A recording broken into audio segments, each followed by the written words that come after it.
Welcome to an edition of Ryan and Jen Sportscast. We just want to go over the game picks, and I kind of need to rant a little bit about the criticism Carson Wentz has been getting this season. And need to talk about a key to an Eagles victory. Absolutely, man. Talk about it. So, I'm just like people put too much of the blame on the quarterback. I understand the quarterback needs to be better, but there's also some things to it, like, the play calling, you have to play to his strengths. You got to roll him out the pocket a little bit, get his confidence up. And I just feel as though they're not doing that right now. And so many fans are putting all on him. Oh, Star Hurts, Star Hurts. Like, Hurts isn't going to make this team any better. The offensive line's the problem. The play calling is a problem. And they're not running the ball enough, in my opinion. You got a playmaker like Miles Sanders, and it's just Doug Peterson. I really hope he did proper adjustments, to get Carson Wentz what he needs to do. The way he makes plays, and running the ball more. So, Absolutely. What do you think about this matchup with this Browns secondary, one of the worst in the league? I think it's very good. I think this is an opportunity for Carson Wentz to get his confidence back up. Right now, I just think he's mentally shot. And I think Doug Peterson needs to really look at the tape and know what's good for his quarterback, because honestly, Doug Peterson is destroying him. Like, he's not giving him, like, his confidence is shot. So I just feel as though he needs to, really get into this matchup and exploit the weaknesses. You got Jalen Reagor out there now. You got a lot of your weapons back. What are you going to do? So I feel like we can definitely take advantage. Right. But we got to stop the run game. Chubb and Kareem Hunt. I mean, Chubb went off last week for 126 yards, and Kareem Hunt got over 100 yards too. Right. So last week they had the hurricane-like conditions. I mean, it's not really a hurricane, but they had high winds last week. So they were forced into running the ball heavy. But then again, like you said, they have Nick Chubb and you have Kareem Hunt, a two-headed monster. You lost OBJ, but you still have Jarvis Landry. And you still have the sack leader in the NFL, Myles Garrett, who, by coincidence, is out today, which I think is big, along with getting back Isaac Seumalo. So now you have almost all your starters back on the line, sans Brandon Brooks. So that's big in my mind. So you're losing a guy that has 9.5 sacks. Then you're bringing back a guard in Seumalo who's going to bring back some stability to that line, along with this game's going to have a lot of rain, a lot of precipitation. I think it's supposed to be like 80 to 100% chance of precipitation. And in the pregame warmups, they showed how wet the conditions are looking out there, which in my mind, they don't have the high winds like they had last week, but I do think that the ground game is going to be a more run-based scheme, at least for the Browns. I don't know about the Eagles, which leads me into my next question. With Seumalo coming back, with Myles Garrett being out, with there being more precipitation in this game, do you think the Eagles will lean on Miles Sanders? I don't know if Jordan Howard is activated for this game or not, but they brought him back. So that, in my mind, even outside of this game, makes me think that the Eagles want to be more run-heavy down the stretch. What do you think? I totally agree. And just by the signing Jordan Howard to the practice squad, you need to bring him in, because he was very effective for this team last year. I feel like, especially today, you got to be run heavy, with those conditions. And I certainly hope Doug Peterson figures that out and knows that. But yeah, I think they would definitely go more run heavy, and I just think they need to. You got a player like Miles Sanders, you got to use him, man. And now you got Jordan Howard back, so I think it's even better, a better situation for them now. Right. Now, do you know if Zach Ertz is out for this game? It was up in the air. He's out. Yeah, I think he is. I believe he is out, because I remember they were talking about it yesterday. They said it wasn't looking good for him. Yeah, I think he'll be back probably next week. He has a 21-day window since coming off IR, so I think he'll be back next week. Yeah, I think they should definitely just rest him. I don't know. He didn't seem to be that much of a difference maker anyway, to be honest. Like, he wasn't. Do you think he was playing all that well? Like, he didn't seem like he was getting that. I mean, he might have been getting the double teams or whatever, but he wasn't. I don't know. Something's up. Like, Yeah, I think the connection was definitely lacking early in the season, but that was then. This is now. Yeah, Maybe the time off will give him a chance to reconnect with Carson Wentz. yeah, yeah, it's true. I hope so, man. I want to see Ertz get back to himself. I just hope the contract isn't becoming a distraction in his head. Right, right, and I think that might be a big part of it. So we'll find out. But Now, the Browns are favored by 2.5 points. The spread opened up at 3.5 earlier this week. What's your predictions for this game? the Eagles. Yeah. I think we will get back to it. I think we can win this game. Will we? I don't know. But I think we'll win. I think it's going to be a close game. Hmm. I'm gonna go. I'm gonna go 2017 Birds. Yeah, I'm going to go with the same score just for the simple fact that Miles Jared is out. Yeah, yeah. I feel it's a good prediction. And Miles Garrett, excuse me. yeah, that's big for them, man. Like you said, that is big, especially with that secondary. Right. If Miles Garrett was healthy, I would actually pick the Browns because I think he makes that much of a difference, especially against a up and down offensive line for the Eagles. But the Eagles getting stronger and him being out, I think that flips the script slightly. Even though our run defense is going to be somewhat vulnerable to that attack, Right. I do think that losing Right. OBJ in the red zone, that's going Hmm. to be big for them against this Eagles secondary. Yeah.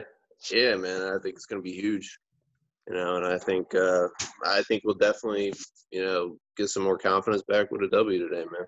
And the game picks, I feel like. What do you think about the game picks today, man? Let's go down the slate. So first on the list, we have Atlanta Falcons playing at the Saints. Saints favored by 3.5 points. I think the over under is like 49 points. Mm. So you have Drew Brees out for 3 weeks. He's been placed on IR, out a minimum of 21 days. So yeah, Taysom Hill getting the start today over famous Jameis. Man, you letting the tight end start over you. And then Teddy Bridgewater is out this week. So I originally picked the that's a different game, excuse me. You have Marshawn Lattimore out this week at cornerback, which is big in my mind because who's going to cover Julio Jones, who's now healthy, and Calvin Ridley's back healthy. I have the Saints winning this game. I just don't necessarily think they cover the spread. Yeah, I totally agree. You don't have Teddy Bridgewater, and then you got Taysom Hill. I wonder how No, Taysom Hill's see, gonna do. now I'm confusing you. So that's the Yeah, Panthers game. Yeah, yeah, wrong game. yeah.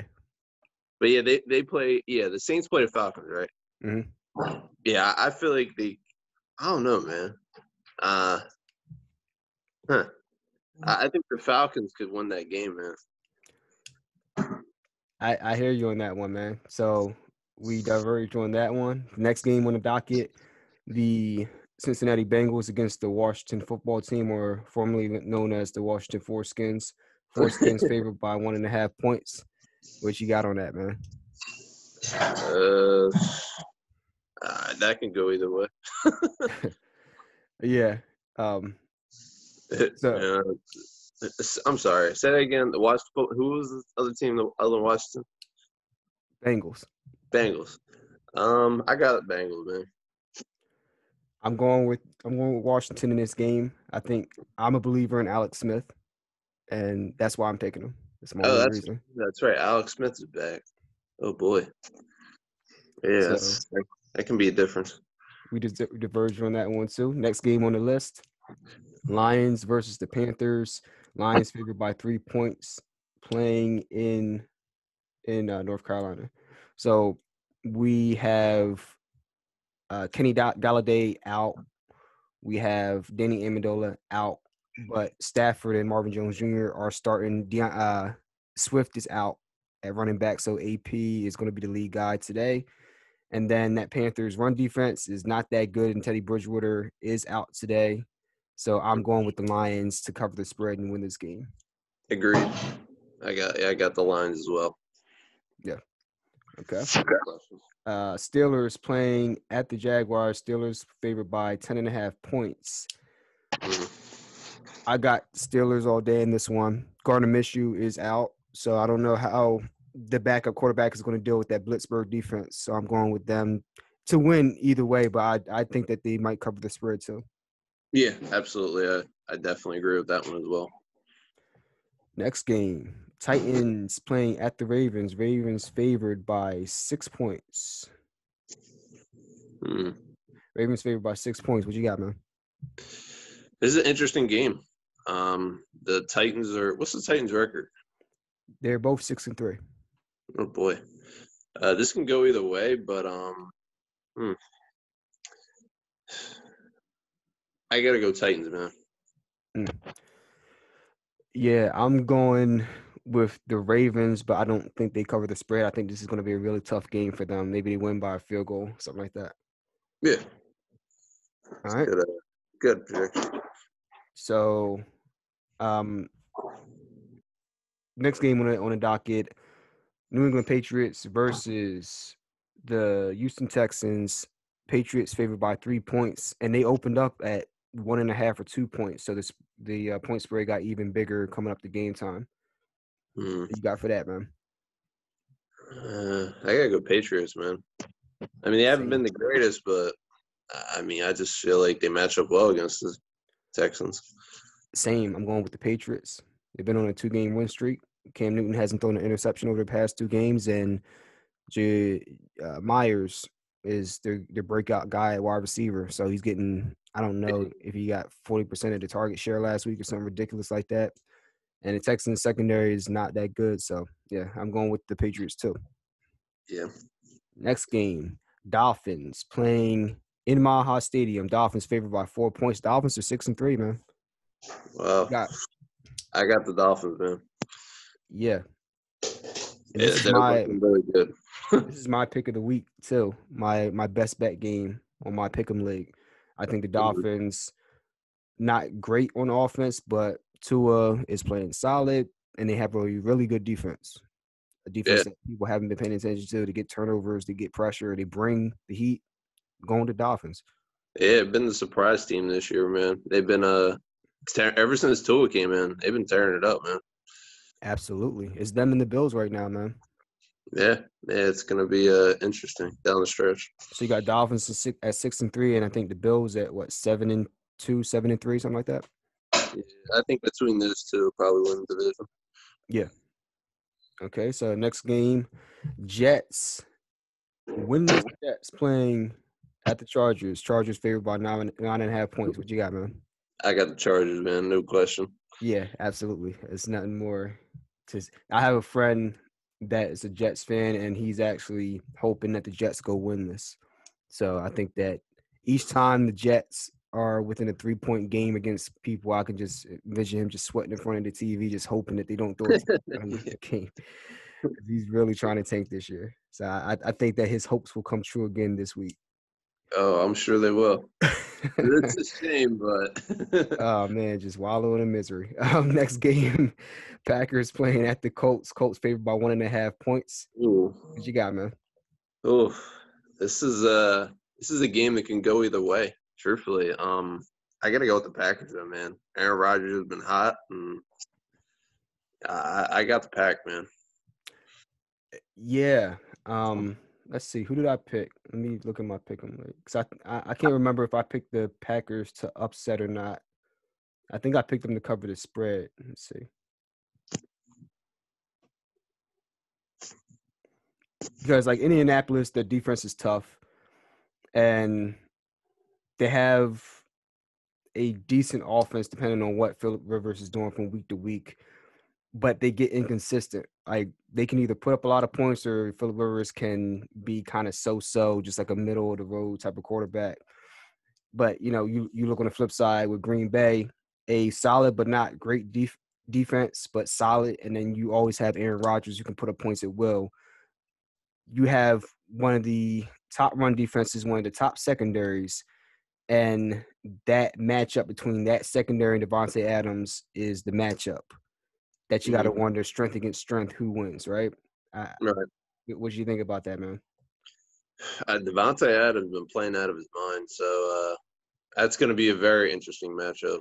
I think he can. I think he can play well against a good secondary like that. I mean, that's a tough defense out there in Indianapolis, man. So it's definitely going to be an interesting matchup to see how he fares. Yeah. So I actually did pick the Packers for the upset win. So I'm right there with you, man. I think it's going to be upset. Yeah, absolutely. And then next game on the docket, the Minnesota Vikings playing at home against the Dallas Cowgirls. Vikings favored by 7.5 points. There you got, man. I got the Vikings, man. The Dallas Cowboys just are not good this year. Their defense is just so atrocious. They're bad, man. Uh, They're really bad. they're historically bad, and so I definitely got the Vikings. Who you got, man? Oh yeah, I got the Vikings, and I think they cover the spread too. Oh yeah, what's the spread? The spread is 7.5 points. Oh, absolutely.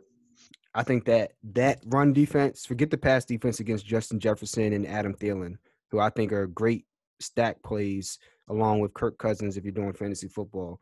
But they can't stop the run. And there's one thing that the Vikings will do and have done this year is run the hell out of Dalvin Cook.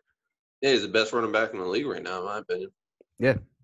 So they're going to run all over them. And then when they decide to pass, I think they don't have anything to stop them. So, yeah, I think 10 points, a 10 to 13-point win for the Vikings is in order today. Yeah, and I think Justin Jefferson's going to have a hell of a game too. Yeah, so I'm actually starting Devontae Adams and Justin Jefferson as my flex this week. So that's a good pick, man. Yeah.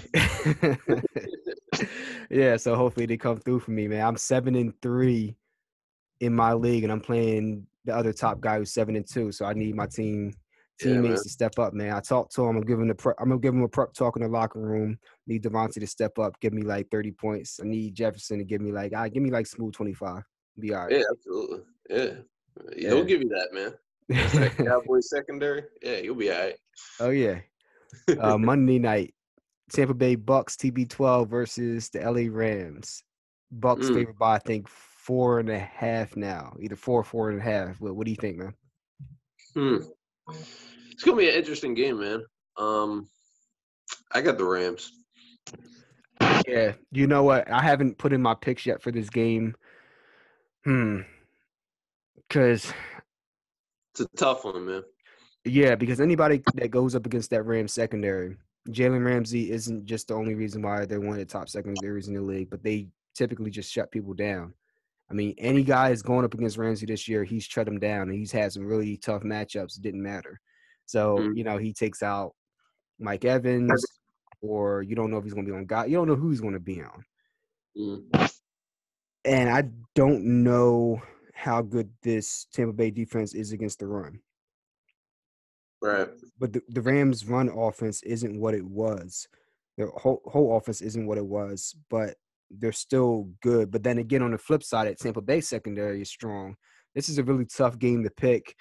I'm going to go with Tampa Bay, but I don't think they cover the spread. I think it's going to be an extremely close game. But I agree with you. I think it's a coin flip. I'm just going to go with Tampa Bay just because I think they have some more weapons in their attack. Yeah. Their ground game. Yeah, they're pretty what's his name? Ronald Jones. He's been right. balling, man. Right. I think that is probably going to be the difference. But yeah, it's going to be could go either way though, like you said. Exactly. And then I saved my game for last. The Chiefs playing in Las Vegas in the desert. Chiefs favored by 7.5 points. What do you think, man? You're not gonna like me right now, man. I'm sorry. I think they're gonna split in this one, man. I think the Chiefs are gonna come out hungry. They know they lost last game, so I just. Where's it at? It's in Las Vegas. Yeah. I mean, I hope your Raiders win. I hope the best for your team, but I don't know, man. I think the Chiefs might get this one. They're going to split this. They're going to split the series. Yeah, so I agree with you on this one. I think the series is going to be split. We did laps around the stadium, around Arrowhead in our buses as we were on our way out from our victory. I don't think they like that too much. Yeah. Um, but yeah, I think that the Chiefs will probably be smarter this time around and run the ball. Our run defense isn't that good, and if they're smart, which they probably are, they're going to come back and be a little more run based. So I'm going to go with the Chiefs in this game. They're going to split the series. Um, but you know, It could go either way, honestly. I mean, I just feel as though the Chiefs are gonna, like I said, they're angry. They want to win this game. It's a division game. I mean, the Raiders really have surprised me. Not that I'm extremely surprised, but they've been pretty good this year. Like the Raiders have been solid. Like Abram is a fucking missile, and just that team, man. They're Henry Ruggs picked it up. Though? I haven't been paying too much attention to him. he's not a guy that gets a high volume of targets. He's more like a deep threat. Now, maybe this could be a game where he's impactful. So, I mean, when you look at last game, and I just didn't know what I was going to get out of this Raiders offense in terms of consistency, but they took shots down the field. I think Ruggs had a like 55-yard catch or something like that, and we ran the ball all over them. Josh Jacobs just like, and that's what it came down to. We were able to run the ball at will, control the clock, and that is John Gruden's offense to a T. Like you think about the old offenses in Oakland back in like 97, 98, 99, Rich Yeah, Gannon, Tyrone Wheatley, Charlie Garner, that big right. offensive line with Lincoln Kennedy. And they used to just Mo Collins. They used to just grind the clock down, run the ball down your throat, tell you which side they were running to, which play they were doing, and still run it and laugh at you. Like that's it. That's pretty much our MO. And that's what we did to the Chiefs the first time around. Now, what it comes down to is, are the Chiefs able to stop the run? I don't think necessarily. Is their Mm-hmm. pass defense that good? Not really. It comes down to who's going to be more consistent this time around. Right. And if the Chiefs decide to run the ball consistently, I believe the Chiefs will win. But if Andy Reid is pass happy, I think there's a high probability Yeah. the same thing will repeat itself. It will. Yeah, I Um, agree. so I'm going to go with the Chiefs just because I think Andy Reid learned his lesson. But if he did not, I think there's a high chance they will lose to the Raiders. Yeah, I totally agree. Because you have to be balanced. You have to run the ball. You Yeah, can't get pass happy, man. I guess especially against the Raiders secondary has been playing a lot better this year. yeah, they've been better, but not great. And you think about it. Every time John Gruden, we whooped their ass early in that year back in 2001, and they came back, and John Gruden made the adjustments. So Yeah, we've seen this pattern play out between Andy Reid and John Gruden throughout the years, right? that's a Sunday night game, right? This is at 8:20 tonight. Yeah, That's a good. Yeah, it's gonna. Ugh, I love prime time games like this, man. absolutely. I'm just Yeah, happy we're good enough to be in a primetime game. absolutely. Good, Okay, man. so that's the picks for the weeks. We made our picks for the Eagles game. Anything else you want to talk about? You want to talk about the Sixers trades real quick? Yeah. Actually, before we hop over to that, what's your take on Carson Wentz? My take on Carson Wentz, I believe that he's not shell shocked, but he's highly frustrated. And Yeah. you look at the teams we've been playing, you look at Daniel Jones last week. The fact that Mhm. you're Doug Peterson, you can watch the Giants rolling Daniel Jones out, doing the read option, but also rolling him out with bootlegs and using his legs so that he Mhm. can play into his strengths. The fact that you can't do that with Carson Wentz is astounding to me. It's not that you can't, it's just that I think it's you wanting to run your own version of your offense the way you want to run it instead of Yeah. just saying, you know what, that's working. Let me just add that leg. You did it with Nick Foles, right? You Yeah. tried to run the same read option, whatever. You tried to run the same offense with Nick Foles, and it didn't work the last 3 games of the season. So you took that time off before the wild card game and said, all right, Nick, what works for you? What do you feel most comfortable with? And he took this amalgamation of all these different ideas, pieces together, and turned into a completely different offense that fit around his strengths. So I think that Carson Wentz's athletic abilities are a gift and a curse because on one hand, it's able to get him out of trouble, but on the other hand, I think it causes Doug Peterson to just open up the whole playbook and say, here's everything. Just do what I say, you'll make it work, as opposed to saying, this is what you're great at. Let me just tailor make something around your strengths. Yeah. Yeah, that makes sense. It's like he has this feeling like Carson Wentz is going to bail him out of every situation. Not saying he's a bad coach, but if the play breaks down, no matter what he calls, when the play breaks down, he'll make something happen anyway. I don't think that's necessarily the best way to go about things. And we're seeing that with Russell Wilson. Russell Wilson had a good game, a bounce back game last game, but like the prior 2 or 3 games, he was really struggling. Yeah. Because everything was like, all right, let's draw some plays in the sand and Russell will make something happen. Like, even eventually with the best of them, like you're going to see breakdowns in their footwork, all these little things as they're trying to make a play happen out of nothing. It's just not a sustainable way of running offense. Sans Buddy Ryan with Randall Cunningham. So, yeah, I think that Carson is not fine, but I think that he's not Derek Carr, where Derek Carr is getting this not David Carr, where David Carr was getting his head taken off and he was just shell shocked. I just think that it's a coaching and game planning thing right now. Yeah, I totally agree. I mean, I don't get me wrong, I don't think he's been perfect. I don't think he's obviously hasn't been that good, but I just think it has to do with coaching as well. Yeah. I mean, because that, like I said, that's what happened. We saw it last week with Russell Wilson, where he threw an interception in the same vein as Carson Wentz, where they're not drawing up plays, they're putting everything on his shoulders, and he's scrambling around for 10 seconds and just makes like a severely ill-advised throw into like 6 people in traffic, right? But that's what happens when you're trying to force something to happen in the red zone when you don't have the best of play calling. Yeah, I totally agree. Not saying it lets Carson Wentz or Russell Wilson off the hook, but those things tend to happen when a guy starts getting frustrated and you're not making any proper adjustments. Yeah, I totally agree. Yeah, so that's my thought on Carson Wentz. All right, I'll talk about these trades. Yeah, let's hit this up real quick. So what do you think about the Steph Curry trade and then the Danny Green trade? I think they're really good pickups. I think they're heading in the right direction, and I think it's really going to help them. I don't know much about Seth Curry, but Danny Green, I think it's a very solid pickup. He's a shooter. I think a lot of people sleep on him, truthfully. I think that's actually a pretty solid pickup. And what's Steph Curry like? Is he a big guy, or what's it? No, he's around the same size, I think, as Josh Richardson. I think in that case, you're making a trade-off between defense versus shooting, which I'm fine with. But Steph Curry is one of the all-time leaders in three-point percentage. I mean, that's huge for us, man.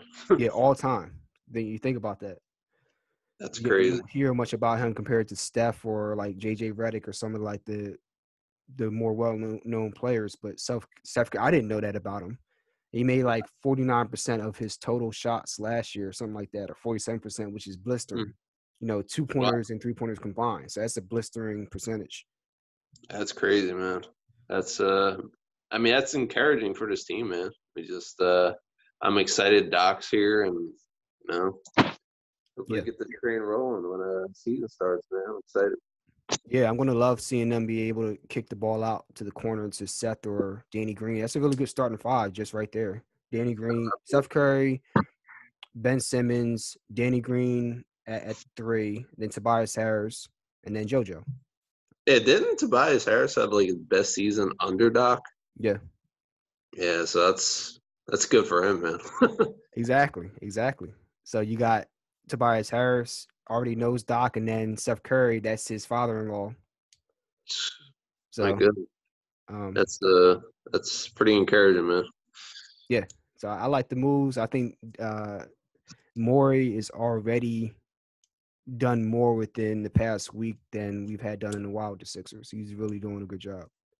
Yeah, man. He's doing very well. I'm pretty happy with it. Just want to see how they do this year, man. It's just I'm excited. Absolutely. Well, my brother, it's almost game time. 9 minutes to game time. Let's reconvene next week and do this again, man. Hopefully we're talking about an Eagles victory.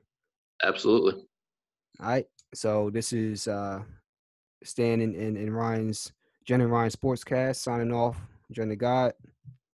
Ryan, All right, man. Catch y'all after the games, man. Go Eagles, go Raiders. Let's get it. let's go Birds and Raiders.